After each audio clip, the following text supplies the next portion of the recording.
Good morning. चतुर्थ semester के इस क्लास में हम लोग ट्रिग्नोमेट्री के बारे में जो पिछली कक्षाओं में पढ़ा था कि उसके कितने अनुपात होते हैं और वो कौन कौन से हैं, आज उन्हीं अनुपातों का मान हम 0 अंश, 30 अंश, 45 अंश, 60 अंश तथा 90 अंश के कोणों के अनुपातों का मान ज्ञात करेंगे।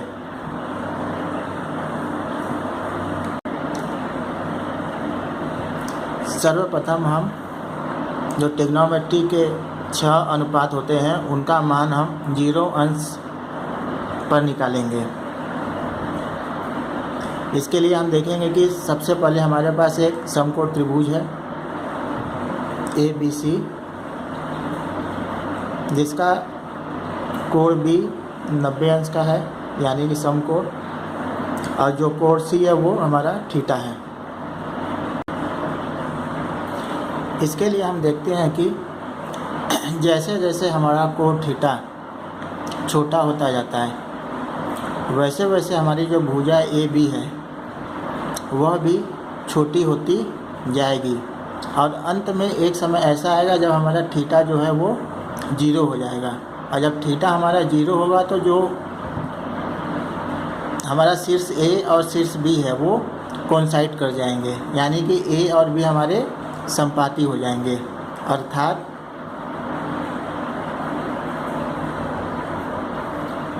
थीटा जब हमारा 0 अंश हो जाएगा तो भुजा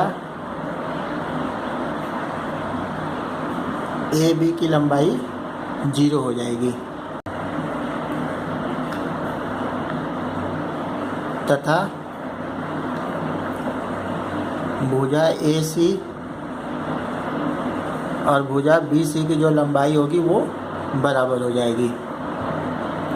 अब हम सबसे पहले अपना स्टार्ट करेंगे साइन 0 अंश से, यानी कि जब हमारा थीटा का मान 0 होगा।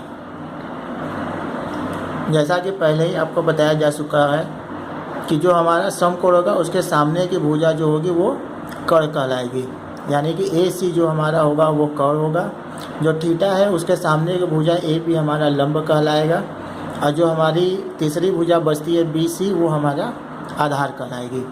तो पिछले कक्षाओं में जो आपने पढ़ा था कि साइन थीटा जो होता है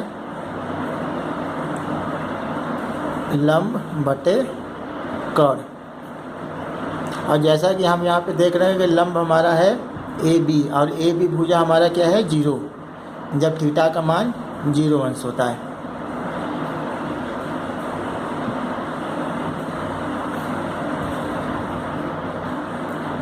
और 0 में जब भी हम किसी संख्या से भाग देते हैं तो हमको 0 मिलता है।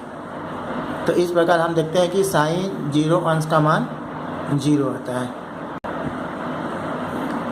इसी प्रकार अब हम देखते हैं कॉस 0 अंश का मान।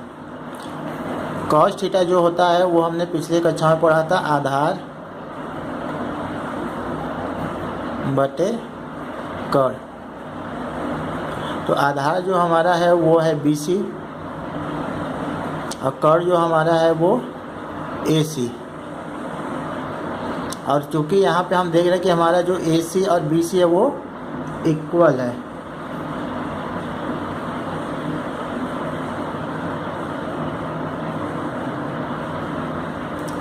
और इस प्रकार cos 0 का मान हम देखते हैं कि 1 आता है। इसी प्रकार अगर हम tan 0 अंश का मान देखें तो ये होता है लंब बटे कर्ण।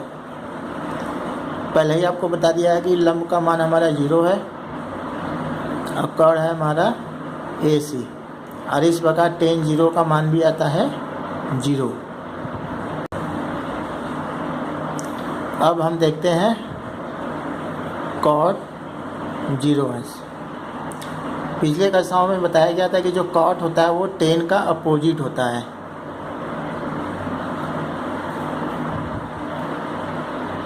या कॉट होता है आपका आधार बटे लंब। तो आधार है हमारा BC और लंब है 0। और जब भी हम किसी संख्या को 0 से भाग देते हैं तो वो डिफाइन नहीं है और हमको मिलता है इन्फिनिटी, अपरिभाषित संख्या। इसी प्रकार हम सेक 0 का मान देखते हैं तो सेक जो होता है वो कर्ण बटे आधार होता है। और यहाँ पे हम देख रहे हैं कर्ण हमारा AC है और जो हमारा आधार है वो BC है। और जब थीटा का मान 0 होता है तो AC और BC क्या होंगे, कर्ण और आधार वो इक्वल हो जाते हैं।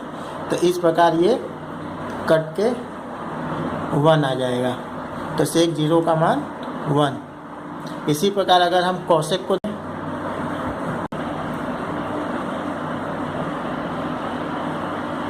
कोसेक 0 का मान, इसको हमने पिछली कक्षाओं में पढ़ा था। तो ये था टेन थीटा का अपोजिट, यानी कि कर्ण बटे लंब। कर्ण हमारा AC और लंब हमारा 0। तो देखते हैं कि कोसेक 0 का भी मान क्या होता है, इन्फिनिटी, यानी कि अनडिफाइंड नंबर। इसी प्रकार इन सभी अनुपातों का मान हम 30 अंश, 45 अंश, 60 अंश तथा 90 अंश पर निकाल सकते हैं। और इन सभी मानों का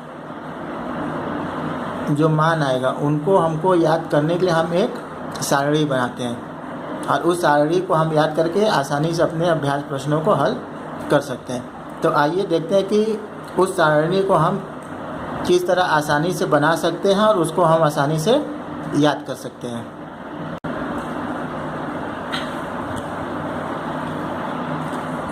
इस तरह हम सारणी बनाएंगे जिसमें कि हमारा जो हॉरिजॉन्टल लाइन रहेगा उसमें हम अपना एंगल थीटा को लिखेंगे, जैसे कि यहाँ पे लिखा गया है 0 अंश, 30 अंश, 45 अंश, 60 अंश और 90 अंश। और वर्टिकली हम अपने जो ट्रिग्नोमेट्रिक रेशियो है साइन, कॉस, टेन, कॉट, सेक और कोसेक को लिख लेंगे। तो सबसे पहले हम साइन 0 का मान निकालेंगे। तो अभी आपने देखा था कि साइन 0 का मान क्या आता है, 0। इसी तरह आगे हम जब निकालेंगे तो साइन 30 अंश का मान आता है 1/2। इसी तरह साइन 45 का मान अगर हम निकालते हैं तो ये आता है 1/√2। इसी तरह अगर 60 का मान निकालते हैं साइन 60 डिग्री का तो ये आता है √3/2। और इसी तरह साइन 90 अंश का मान निकालते हैं तो ये आता है 1। अगर आप साइन थीटा का मान इस तरह सभी कोणों पर लिख लेते हैं तो बाकी आप 5 अनुपातों का मान अपने से लिख सकते हैं। कॉस के लिए हम क्या करेंगे कि जो मान हम 0 से 1 तक गए हैं इसी को उल्टा करके लिख लेंगे। तो हम देखते हैं कि कॉस 0 का मान वही होगा जो साइन 90 का था, यानी कि 1।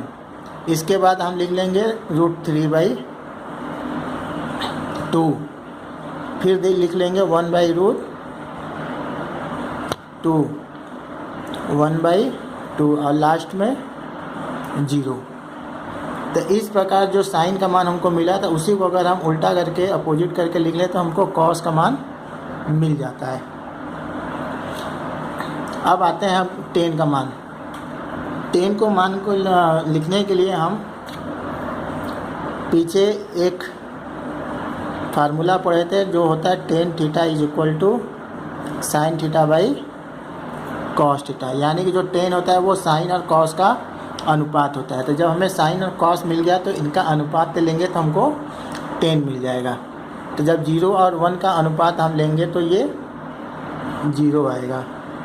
जब 1/2 और √3/2 का अनुपात लेंगे तो ये 1/√3 आ जाएगा। इसी तरह जब 1/√2 का अनुपात लेंगे तो ये 1 आता है। √3/2 और 1/2 का अनुपात लेंगे तो ये √3 आ जाता है। और 1 और 0 का जब अनुपात लेंगे तो ये इन्फिनिटी आ जाएगा। इसी तरह पिछली कक्षा हमने पढ़ा था कि जो कॉट होता है वो टेन का अपोजिट होता है, यानी कि जो कॉट थीटा होता है वो 1/10 थीटा होता है। तो इसी तरह टेन का अपोजिट मान लिखेंगे तो हमको कॉट का मिलता चला जाएगा। तो अगर 1/0 करेंगे तो ये इन्फिनिटी हो जाएगा, 1/√3 1,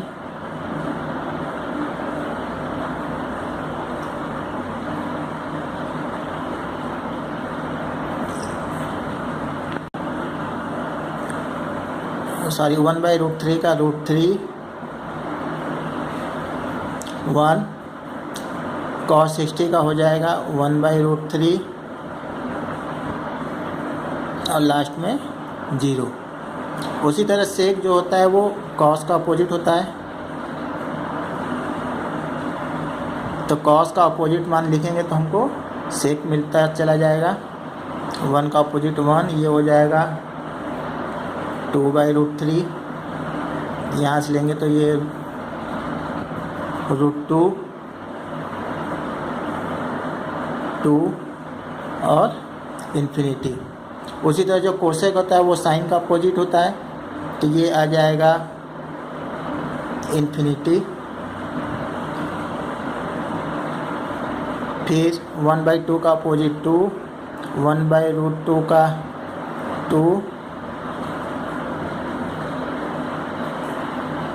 2/√3 और 1।